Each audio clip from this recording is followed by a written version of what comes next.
আজকে আমাদের 2021 সালের মোদি বিরোধী আন্দোলনে আমাদের যে সকল ভাইয়েরা শহীদ হয়েছেন তাদের পরিবারের আজকে আমাদের সাথে উপস্থিত হয়েছেন এবং আজকের এই অনুষ্ঠান মূলত আমরা সেই মোদি বিরোধী আন্দোলনের ঘটনাকে স্মরণ করছি। যারা আত্মত্যাগ করেছেন, জীবন দিয়েছেন, তাদেরকে স্মরণ করছি, তাদের আত্মার মাগফিরাত কামনা এবং রাষ্ট্র সরকারের কাছে সেই ঘটনার বিচার এবং যথাযথ মূল্যায়ন প্রত্যাশা করছি। এই অনুষ্ঠান থেকে দাবি জানিয়েছি যে তালিকা এবং সংখ্যা সেটি প্রকাশ করা এবং তাদের বিচার বিষয়টি যাতে সরকার আমলে নেয়। 2021 সালের মোদি বিরোধী আন্দোলন আপনারা অনেকেই হয়তো জানেন। আমরা যদি একটু স্মরণ করি সেই সময়ের প্রেক্ষাপটটি, যে স্বাধীনতার সুবর্ণ জয়ন্তী উপলক্ষে ভারতের প্রধানমন্ত্রী নরেন্দ্র মোদীকে দেশে আমন্ত্রণ জানিয়েছিল সেই সময়ের ফ্যাসিবাদী সরকার প্রধান শেখ হাসিনা, এবং সেই নরেন্দ্র মোদীর আগমনকে বাংলাদেশের সাধারণ জনগণ প্রত্যাখ্যান করেছিল। তার একটা প্রেক্ষাপট আসলে সেই সময় তৈরি হয়েছে, কারণ আমরা যদি তারও একটু আগে যাই 2020 সালে সেই সময় ভারতে যে নাগরিকত্ব সংশোধনী আইন পাশ করা হয় এবং এনসিসিএ যে বিল সংশোধনী আনা হয়, সংখ্যালঘুদের দ্বিতীয় শ্রেণীর নাগরিকতা আইনি ব্যবস্থা সেই সময় করা হয়েছিল এবং সেটার বিরুদ্ধে প্রবল প্রতিবাদ কিন্তু ভারতেই তৈরি হয়েছিল। এবং সেই 2020 সালে আমরা দেখেছিলাম যে ভারতের শাহিনবাগ সহ ভারতের বিভিন্ন জায়গায়, দিল্লির বিভিন্ন জায়গায় ছাত্ররা, নারীরা আন্দোলন গড়ে তুলেছিল মোদী সরকারের এই হিন্দুত্ববাদী নীতির বিরুদ্ধে। এবং 2020 সালের ফেব্রুয়ারিতে সে সময় দিল্লিতে গণহত্যা সংঘটিত হয়। মুসলিম জনগোষ্ঠীর উপরে নির্বিচার সহিংসতা চালানো হয় এবং সেই সময় থেকেই ভারতের প্রধানমন্ত্রী মোদীর যে বাংলাদেশে আগমনের সেই সময় একটা ঘটনা ছিল, আগমনের কথা ছিল, তখন থেকে কিন্তু বাংলাদেশের মানুষ বিরোধী রাজনৈতিক দলগুলো, ছাত্র সংগঠনগুলো সেটা বিরোধিতা করে আসছিল। তার ধারাবাহিকতায় 2021 সালে পরবর্তীতে যখন করোনা হয়, করোনার পর 21 সালে যখন মোদীর সফরের বিষয়টি আসে, তখন বিরোধী প্রায় সকল রাজনৈতিক দল এবং ছাত্র সংগঠন সেটা এবং তার বিরুদ্ধে প্রতিবাদে নামে। এবং মোদী বিরোধী আন্দোলনের তাৎপর্য আমাদের গত 15 বছরের রাজনীতি বা আন্দোলনে অনেক বেশি, কারণ একত হচ্ছে এই মোদী বিরোধী আন্দোলনে আমাদের বিরোধী বা ফ্যাসিবাদ বিরোধী রাজনৈতিক দলগুলো, ছাত্র সংগঠনগুলো একই কাতারে নেমে আন্দোলন করেছিল এবং আমরা সেই আন্দোলনেও বাংলাদেশে পুলিশ সহ সন্ত্রাসী সংগঠন ছাত্রলীগ, যুবলীগ নির্বিচারে সহিংসতা এবং হত্যাকাণ্ড চালায় এবং সেই হত্যাকাণ্ডে আসলে কতজন মানুষ মারা গিয়েছে সেই সংখ্যাটা আমরা এখনো নিরূপণ করতে পারিনি। কোথাও 17 জন, কোথাও 14 জন, এরকম সংখ্যা আমরা বিভিন্ন পত্রিকা এবং আন্তর্জাতিক মানবাধিকার সংগঠনের মারফত জানতে পারি। তো আমাদের সেই সংখ্যাটা আইডেন্টিফাই করা প্রয়োজন। আজকের এই আয়োজনের মূল উদ্দেশ্য হচ্ছে যে সেই ঘটনাটাকে জাতিকে স্মরণ করিয়ে দেওয়া এবং এই যে পরিবারগুলো, এই যে যারা শহীদ হয়েছিল তাদেরকে যাতে আমরা ভুলে না যাই।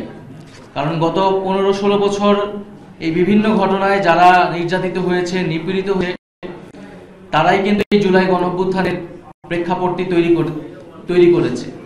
তাদের সেই সংগ্রাম এবং নির্যাতিত হওয়ার মধ্য দিয়েই আমরা কিন্তু শেখ হাসিনা হয়েছি। ফলে রাষ্ট্রের কাছে এটাই দাবি যে সেই শহীদদেরকে যাতে আমরা যথাযথ মূল্যায়ন করতে পারি। দ্বিতীয় আরেকটি বিষয় হচ্ছে যে বিগত আওয়ামী সরকার সবসময় ভারতের স্বার্থ রক্ষা করে চলেছে এবং এই যে তিনটা ভোট ডাকাতি করে সকল বিরোধী রাজনৈতিক দলকে দমন নিপীড়ন চালিয়েও শেখ হাসিনা যে ক্ষমতায় থাকতে পেরেছে এবং আন্তর্জাতিকভাবে সেটা ন্যায্যতা উত্তোলন করে এর কারিগর ছিল ভারত। ভারতের সহায়তা নিয়ে শেখ হাসিনা তার ফ্যাসিজমকে এতদিন দীর্ঘায়িত করতে পেরেছিল এবং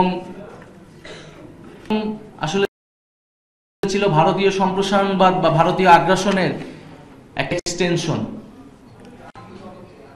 ভারতকে খুশি করা, একটা নতজানু পররাষ্ট্রনীতি রাখা, সেটাই শেখ হাসিনা সরকারের মূলনীতি ছিল এবং এর মাধ্যমে বাংলাদেশের আসলে যে জাতিগত মর্যাদা, রাষ্ট্রীয় মর্যাদা, সাম্য বিচারের যেই স্বপ্ন, সেই স্বপ্ন ধূলিসাৎ হয়েছে। এই কারণে যখন মোদির আগমনকে বাংলাদেশের জনগণ প্রত্যাখ্যান করেছিল এবং খোদ ভারতেও বিজেপি সরকারের বিরুদ্ধে তুমুল আন্দোলন চলতেছিল, সেই সব কিছু করে এদেশের জনগণের উপরে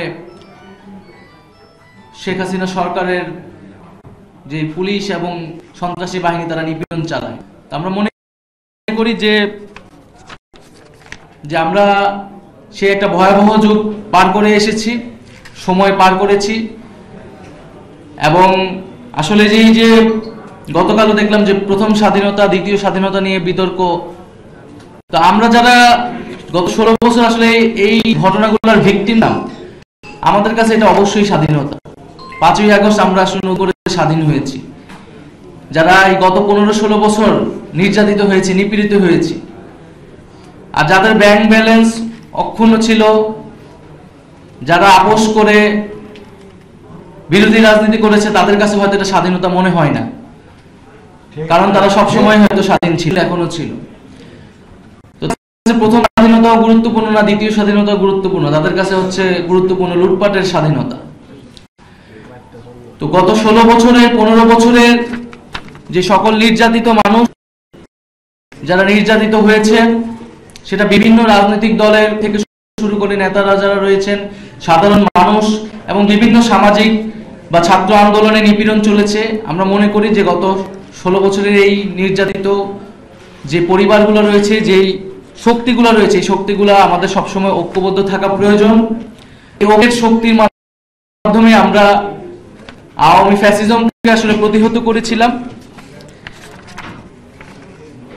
আমরা মনে করি যে জুলাই গণঅভ্যুত্থানের মধ্য দিয়ে আমরা একটি স্বাধীন সার্বভৌম পররাষ্ট্রনীতির সম্ভাবনা তৈরি হয়েছে এবং বাংলাদেশ একটি ভারসাম্যপূর্ণ মর্যাদা ভিত্তিক একটা পররাষ্ট্রনীতি মাধ্যমে পরিচালিত হবে, যেখানে দেশের জাতীয় স্বার্থ এবং জনগণের স্বার্থই প্রধান হিসেবে বিবেচিত হবে। সেই স্বার্থের ভিত্তিতে আমরা যে কোনো দেশের সাথে সম্পর্ক স্থাপন করতে চাই। আমরা রাষ্ট্রীয় এবং জাতীয় পররাষ্ট্রনীতি আসলে সেই দিকে হওয়া উচিত। গত 16 বছরের যে আমাদের নতজানু অবস্থা থেকে আমাদের বের হয়ে এসেছি 5ই আগস্ট, এবং সেটা যাতে অক্ষুণ্ণ থাকে, ধারাবাহিকতা থাকে।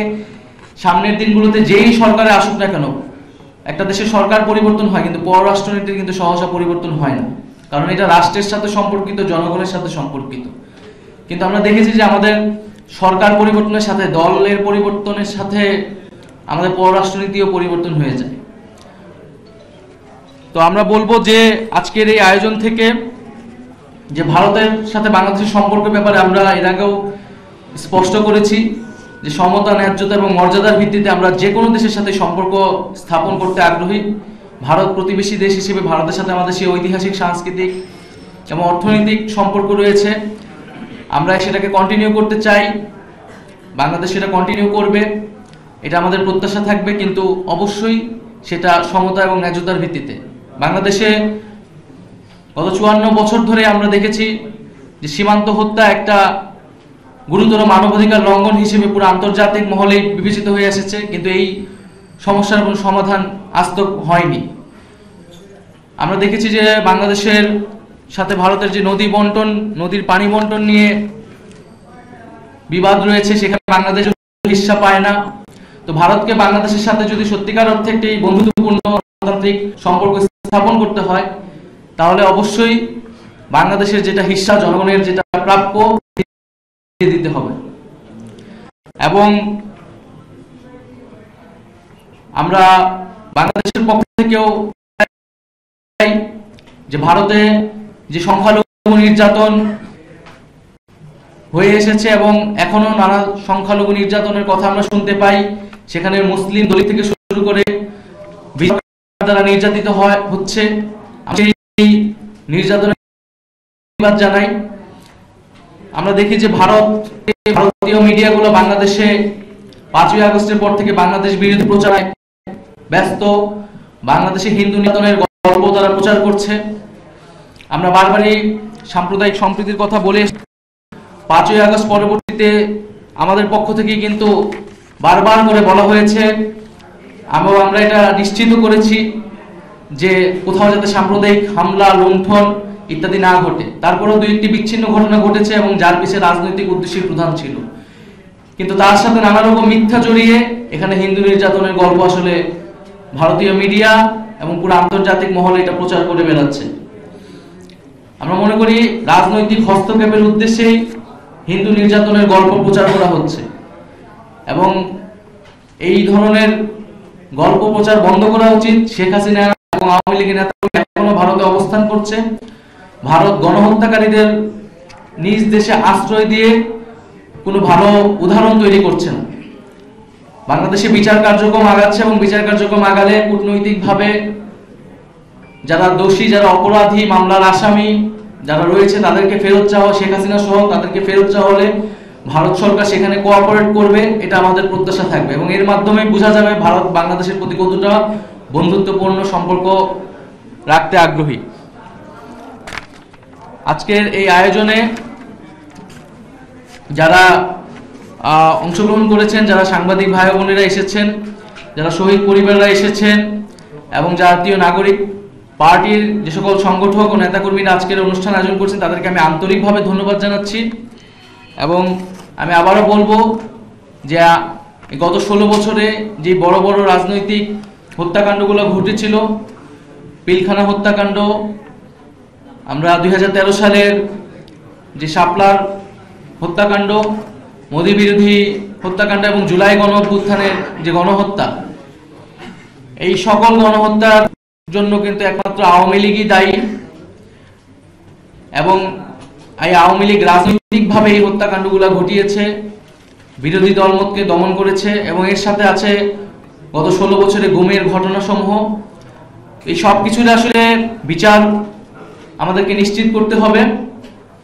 আমরা সেই বিচারের জন্য সরকারের কাছে আহ্বান জানাচ্ছি বারবার, কারণ আমরা যদি বিচার ছাড়াই সামনের দিকে অগ্রসর হই তাহলে এই বিচারগুলো আর কখনো বাংলাদেশে হবে কিনা আমরা জানি না। এবং যদি বিচার না হয় তাহলে আসলে যে একটা স্বৈর শাসক যে নিপীড়ন নির্যাতন করে পার পেয়ে যায় সেই ধরনের দৃষ্টান্ত স্থাপন হবে। আমরা মনে করি যে সেই ধরনের দৃষ্টান্ত স্থাপন করা, সেই ধরনের দৃষ্টান্ত যাতে স্থাপন না হয়, বরং স্বৈর শাসকেরা নির্যাতন নিপীড়ন করলে এক সময় তাদেরকে বিচারের মুখোমুখি হতে হয়, এটাই আমাদের, এই দৃষ্টান্তই আমাদের স্থাপন করা উচিত। সেই জায়গা থেকে আমরা জুলাই হত্যাকাণ্ডের বিচার, যেহেতু সাম্প্রতিক সময়ে যে জুলাই হত্যাকাণ্ডের বিচারের প্রেক্ষিতে গণঅভ্যুত্থান হয়েছে, সেই বিচারটা যাতে দ্রুত সময়ের মধ্যেই নিশ্চিত করা হয়। পাশাপাশি আমরা দেখেছি যে পিলখানা হত্যাকাণ্ড, হেফাজতে শাপলা হত্যাকাণ্ড, এই হত্যাকাণ্ডগুলোর অনুসন্ধানের সরকার ব্যবস্থা নিয়েছে। একইভাবে মোদী বিরোধী আন্দোলনেও এই ঘটনার অনুসন্ধানে এবং বিচার কার্যক্রমে যাতে সরকারের পক্ষ থেকে উদ্যোগ গ্রহণ করা হয় এবং এই পরিবারগুলোর পাশে দাঁড়ানো হয়, সেই দাবি আজকের আয়োজন থেকে আমরা জানাচ্ছি। এবং আমাদের যে জাতীয় নাগরিক পার্টির বিচার, সংস্কার এবং গণপরিষদ নির্বাচনের যে 3টি এজেন্ডা নিয়ে আমরা বর্তমান সময়ে কথা বলছি, সেই এজেন্ডার ভিত্তিতে আমাদের রমজানের পরে আমাদের কার্যক্রম সারা দেশব্যাপী চলবে এবং আমরা মনে করি যে এই 3টি এজেন্ডার ভিত্তিতেই বাংলাদেশের গণতান্ত্রিক পরিবর্তন সম্ভব। আমরা তাই সকল রাজনৈতিক দল এবং সরকারকে আহ্বান জানাই যে আমাদের এই বিচার, সংস্কার এবং গণপরিষদ নির্বাচনের প্রতি যাতে আমরা আলোচনায় আসতে পারি, একটা সমঝোতায় আসতে পারি। তো সবাইকে আজকের আয়োজনে অংশগ্রহণের জন্য ধন্যবাদ জানাচ্ছি। আসসালামু আলাইকুম।